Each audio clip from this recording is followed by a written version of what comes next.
Ode to a Nightingale by John Keats, 1795 to 1821.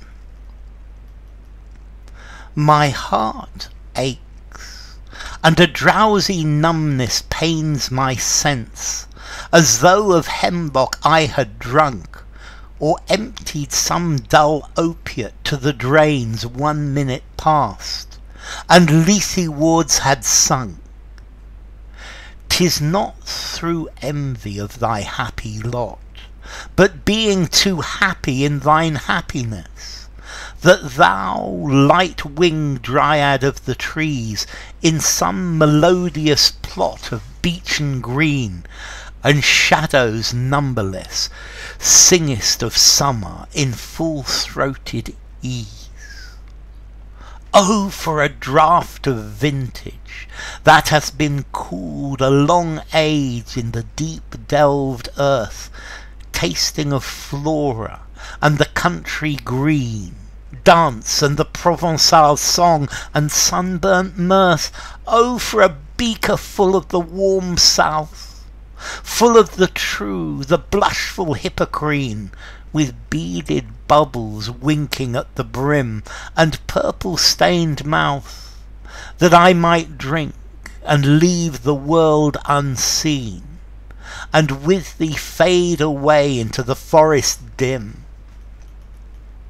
Fade far away, dissolve and quite forget what thou among the leaves hast never known, the weariness, the fever and the fret here, where men sit and hear each other groan, where palsy shakes a few sad last grey hairs, where youth grows pale and spectre thin and dies, where but to think is to be full of sorrow and leaden-eyed despairs, where beauty cannot keep her lustrous eyes, or new love pine at them beyond tomorrow. Away, away, for I will fly to thee, not charioted by Bacchus and his pards, but on the viewless wings of poesy. Though the dull brain perplexes and retards, already with thee tender is the night, and haply the moon queen is on her throne, clustered around by all her starry fays. But here there is no light, save what from heaven is with the breezes blown, through verdurous glooms and winding mossy ways. I cannot see what flowers are at my feet, nor what soft incense hangs upon the boughs, but in embalmed darkness guess each sweet, wherewith the seasonable month endows the grass, the thicket, and the fruit-tree wild, white hawthorn and the pastoral eglantine, fast fading violets covered up in leaves, and mid-May's eldest child, the coming musk rose, full of dewy wine, the murmurous haunt of flies on summer eve. Darkling I listen, and for many a time I have been half in love with easeful death, called him soft names in many a mused rhyme, to take into the air my quiet breath. Now more than ever seems it rich to die, to cease upon the midnight with no pain, while thou art pouring forth thy soul abroad. It is such an ecstasy. Still wouldst thou sing, and I have ears in vain, to thy high requiem become a sod. Though thou wast not born for death, immortal bird, nor no hungry generations tread thee down, the voice I hear this passing night was heard in ancient days by emperor and clown. Perhaps the self-same song that found a path through the sad heart of Ruth when sick for home she stood in tears amid the alien corn. The same that oft times hath charmed magic casements opening on the foam of perilous seas in fairy lands forlorn. Forlorn. The very word is like a bell to toll me back from thee to my soul's self. Adieu. The fancy cannot cheat so well as she is famed to do, deceiving elf. Adieu, adieu, thy plaintive anthem fades, past the near meadows, over the still stream, up the hillside, and now 'tis buried deep in the next valley glades.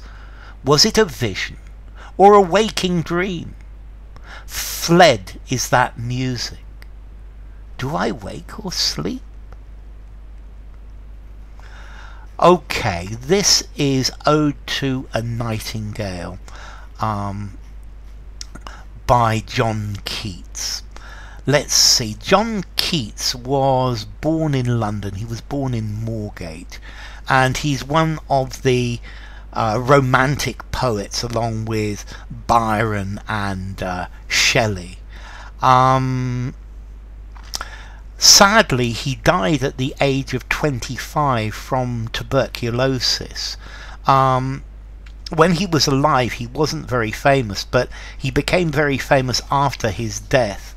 And by the end of the 19th century, he was one of the most influential romantic poets. So let's see, what's this about? Well, this is a poem to a nightingale. Now, interestingly, they say that Keats just took 2 or 3 hours to write this poem, which to me sounds quite incredible, but it could be true. Let's see. This is the poem. The poet is listening to a nightingale. He's listening to the beautiful song of this nightingale, and he's carried away by the beauty of the singing nightingale, and it's almost as if he is in a dream, or he has a journey, or he's taken into almost another world while listening to this nightingale. So let's look at it. My heart aches, and the drowsy numbness pains my sense, as though of hemlock I had drunk, or emptied some dull opiate to the drains. 1 minute passed, and Lethe woods has sunk. So he feels a pain in his heart, and he feels sleepy, and his pain is numbed. It's as if he has taken hemlock. So hemlock is a deadly poison. Okay, or emptied some dull opiate to the drains, or I had taken some opium. 1 minute passed, and Lethe woods had sunk. So the Lethe is the river of forgetfulness in Greek mythology. So he hears the singing, and his heart feels pain, and he feels a numbness, and it's as if he has taken a hemlock which is going to kill him. He's going towards death, or as if he has taken opium, and he is going towards the land of forgetfulness. So he's being carried away. He's been carried away by the song, the beautiful song of this nightingale. 'Tis not through envy of thy happy lot, So now he's talking to the nightingale, and it says, it's not because I'm jealous of the way that you live. So I'm not jealous of you. I'm not jealous of the happy way that you live. But I'm overwhelmed. I'm rung up or caught up in in your happiness. It makes me too happy. It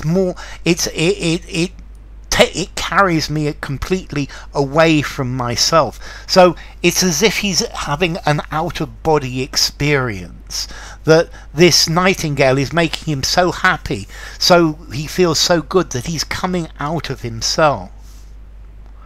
That thou, light-winged dryad of the trees, in some melodious plot of beechen green, and shadows numberless, singest of summer in full-throated ease. So he now calls the nightingale a dryad. Now a dryad is a nymph that lived in the woods and trees. A dryad is a magical creature like a fairy that lived in the trees, in the woods, and he's calling the nightingale like a nymph, and you're like a dryad in some melodious plot of beechen green. So beech tree is a green, and you're in some happy sounding place of beech tree green, and shadows numberless, and there are shadows from the leaves. So this is creating an image of the dryad, being in the wood, or the nightingale living in the forest, and the nightingale is singing of summer with full-throated ease. It's singing, the nightingale is singing of summer. It's singing full blast. And then, oh, for a draught of vintage that hath been cooled a long age in the deep delved earth. So firstly he started with hemlock, which is a deadly poison which will kill him. Then he goes into it's as if I had taken opium. And now he wants a drink of wine. So the intensity of the way that he's been carried away is different. He's now thinking about, he's drunk with this beauty of the nightingale's song. And he wants a drink of wine that has been cooled for a long time in the earth, is wine that has come out from the earth because it grows in the grapes, tasting of Flora. Flora is the goddess of flowers. So the wine tastes of flowers, and it tastes of the green country, and it tastes of dancing and Provençal song. So this is the south of France, and sunburnt mirth and sunburnt happiness. So he's saying that the wine, it tastes of the earth, it tastes of flowers, it tastes of green, it tastes of dance, it tastes of Provence, it tastes of sunburnt happiness. Oh, for a beaker full of the warm south, full of the true, the blushful Hippocrene.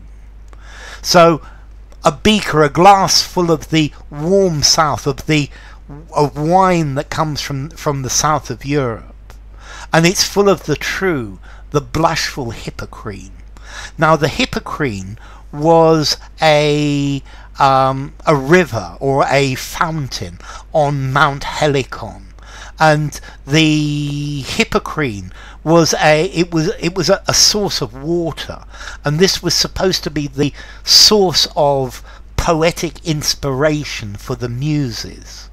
So the Hippocrene, it's a fountain where the muses, the Greek muses, drank in order to obtain poetic inspiration. So this glass of wine, it's full of the hippocrene, it's full of poetic inspiration. And then he describes it with beaded bubbles winking at the brim. So there are little bubbles at the edge of this cup of wine. And me, and purple stained mouth, and this will stain my mouth purple with this red wine, that I might drink and leave the world unseen, and with thee fade away into the forest dim. And like this I will be carried away into the forest. So there's almost this simile between getting drunk with this wonderful wine from the south of Europe, and being carried away, being transported to another world by the beautiful song of the nightingale. So that I might drink of your song, that I might drink of the wine, and just disappear into the forest. Fade far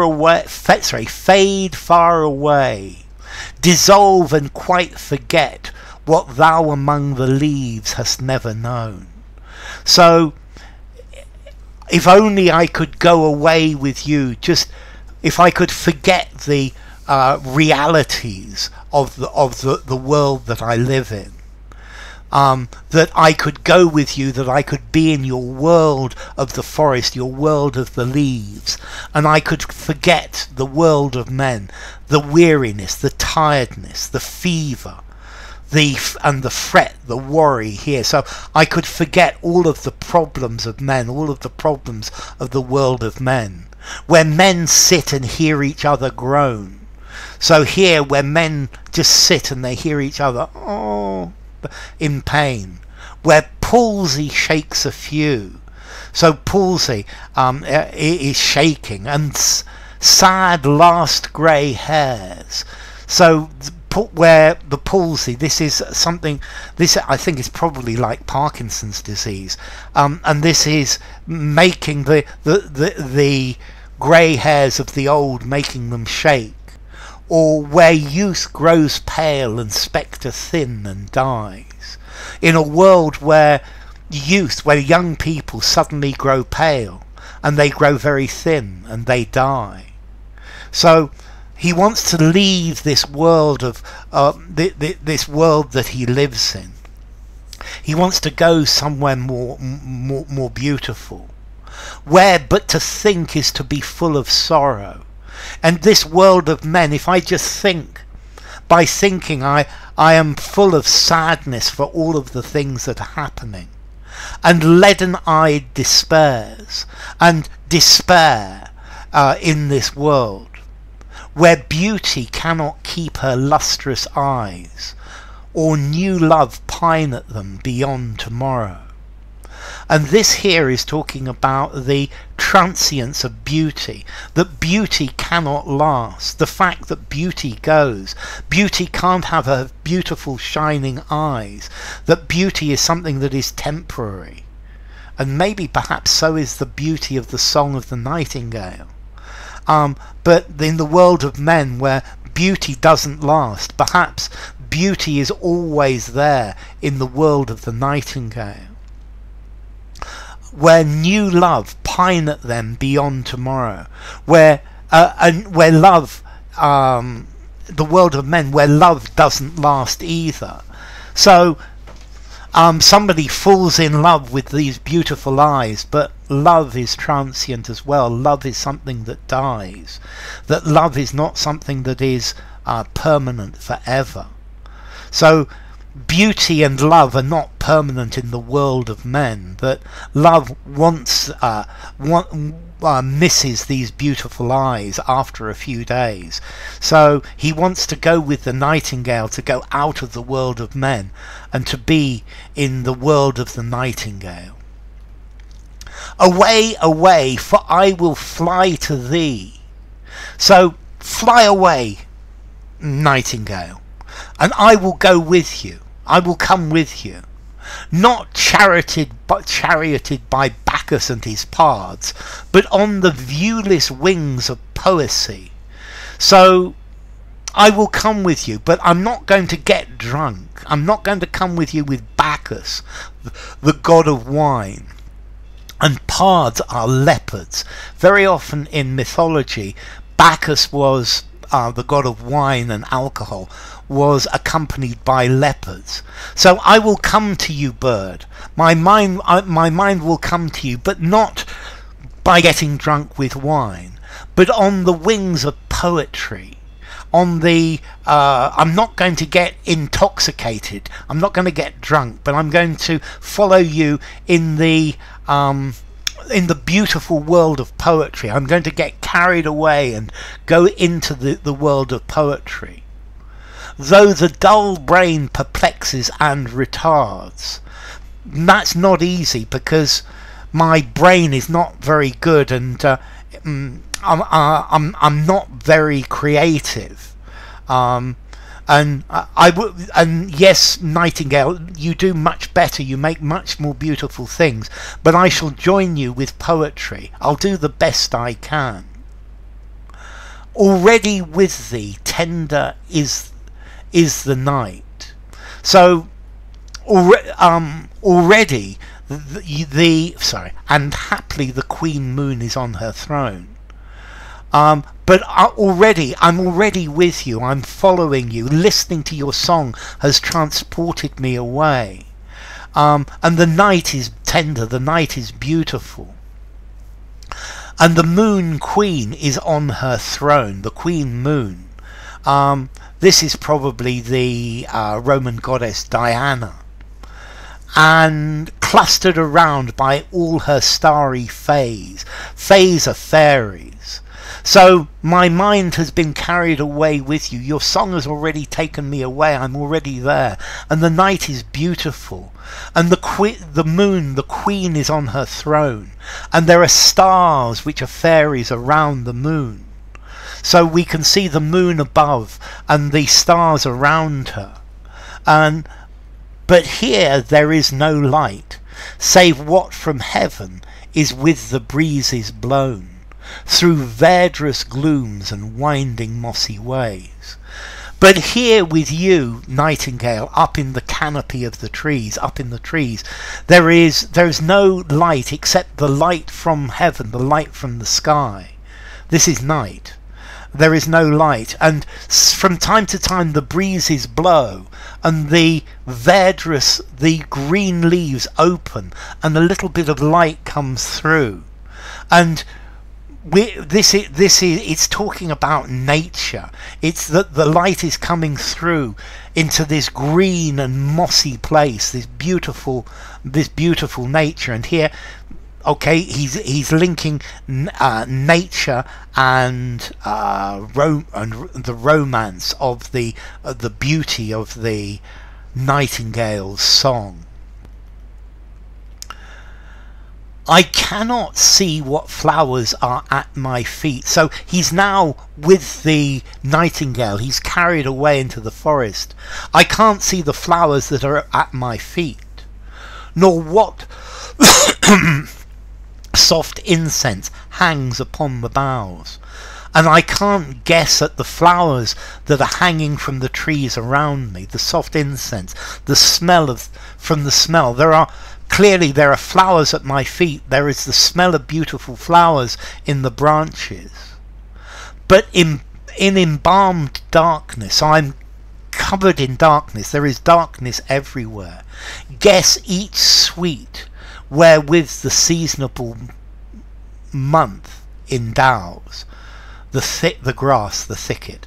So he's embalmed in darkness, he's covered in darkness, and he can smell each of the sweet spring flowers, of the beautiful flowers. And these are the ones that the month, that the time of year has brought. And these are the flowers of the time of year. The grass, so he can smell the grass, the thicket, and the fruit tree wild. So all of these things are are part of the place where he is, but he's in darkness and he imagines all of these things. White hawthorn and the pastoral eglantine. So white hawthorn has white flowers in spring, and an eglantine is a type of European rose. It's not a tea rose, it's a European rose, an old world rose with just a single rim of petals. Fast fading violets covered up in leaves, and they're little violets in the ground full of leaves. He's imagining this world of the nightingale with all of these beautiful flowers, with nature. And mid-May's eldest child, the coming musk rose. And there are musk roses, which is coming in, which is here. And this rose is full of dewy wine. Well, the musk rose is either red or white, but it's got this this smell, the murmurous haunt of flies on summer eves, and the flies and the insects all go to this musk rose in summer. So he's guessing at all of the things around him. Darkling, I listen. So he's listening in this darkness to the song, and for many a time I have been half in love with easeful death. So listening to the song of the nightingale in the dark, I've often been in love with the idea of dying, called him soft names in many amused rhyme, and I've written verses about death and the sweetness of death, to take into the air my quiet breath. So he's written positively about the idea of dying, that dying, in his poetry, dying is a good thing. And I think he feels that when he dies, he will go into a world like this world of the nightingale. Now more than ever it seems rich to die, to cease upon the midnight with no pain, while thou art pouring forth thy soul abroad in such an ecstasy. And to him it seems that this would be the perfect way to die. To die at night with no pain in this beautiful place with all of these beautiful scents, and you, nightingale, singing this most beautiful song. This would be would be the perfect way to die. That I'm listening to you in ecstasy. That it's it would be a fitting world to die. It's perhaps like the nightingale is singing a requiem. So still wouldst thou sing, and I have ears in vain to thy high requiem, become a sod. So become a sod. The sod is the earth. Become a sod. So to return to the earth. So you would sing for me, and I would die. You would sing my requiem, and I would return to the earth. Thou wast not born for death, immortal bird. Okay, but the nightingale was meant to live forever. The nightingale is immortal. No hungry generations tread thee down. So you are not made to die. You're not meant to be walked on by the poor. You're not no generations of people are going to make you disappear. You seem to last through time. Your song has been heard forever. The voice I hear this passing night was heard in ancient days by emperor and clown. So in the past, the singing of a nightingale has been heard by emperors. It's been heard by clowns. It's been heard by everybody. Perhaps the self-same song that found a path through the sad heart of Ruth when sick for home. So maybe Ruth from the Old Testament in the Bible heard the song of the nightingale. So you've been singing throughout history, Nightingale. Nightingale, you are immortal, you live forever. And maybe you were heard by Ruth. Let's see, Ruth chose to stay in the land, in the place where she had gone with her husband, to stay with her mother-in-law after her husband died, rather than returning to her own people. And she was sick for home. She stood in tears amid the alien corn. So she's Ruth amid the alien corn. Ruth, maybe Ruth with sad heart heard your song when she was homesick and she was in another world. The same that oft times had charmed magic casements. So you open magic windows, a casement window. So in the past you've opened magic windows, opening these onto the foam of perilous seas in fairy lands forlorn. So the song of the nightingale, together with the opening of magic windows out onto the sea in a land of fairies, in fairyland itself.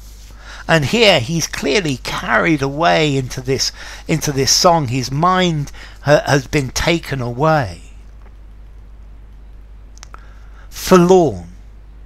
The very word is like a bell. And suddenly he says forlorn. And forlorn, this brings us back. Forlorn is without hope.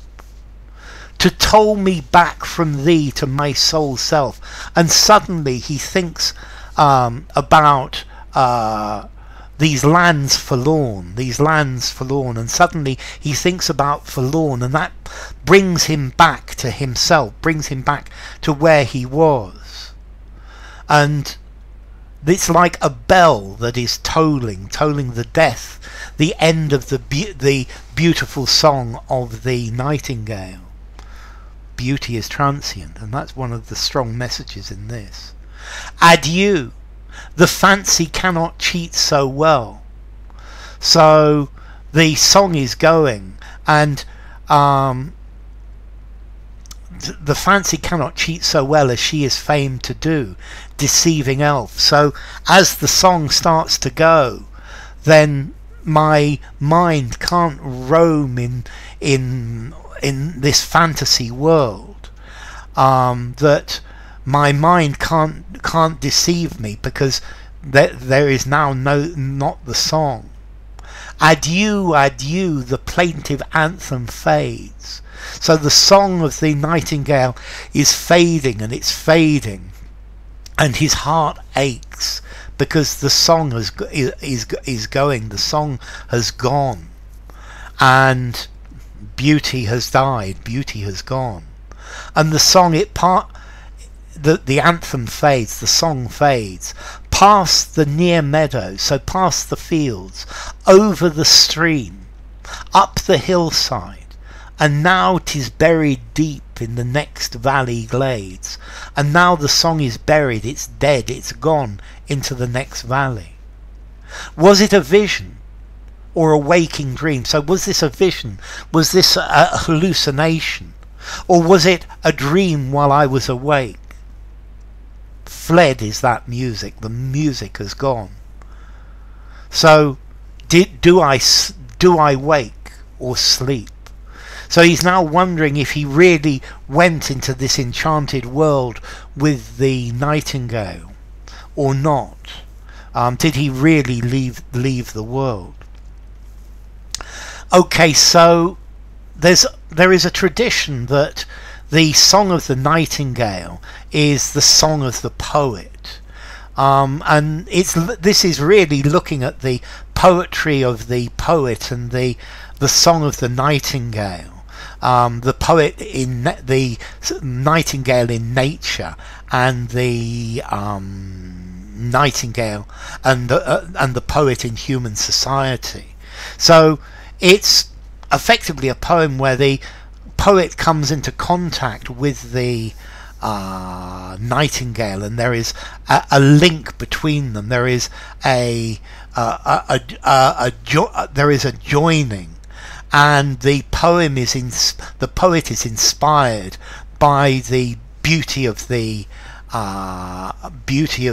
song, and it's as if a drug or wine or an opium or something has taken him into this dream world, into this this world of imagination that has altered his perception, and the nightingale is producing a feeling of absolute happiness, and we have this contrast between the immortality of the nightingale's song, that it's something that was even heard in the Bible, whereas in the world of men, beauty is something transient and something that doesn't last. So, Ode to a Nightingale by John Keats.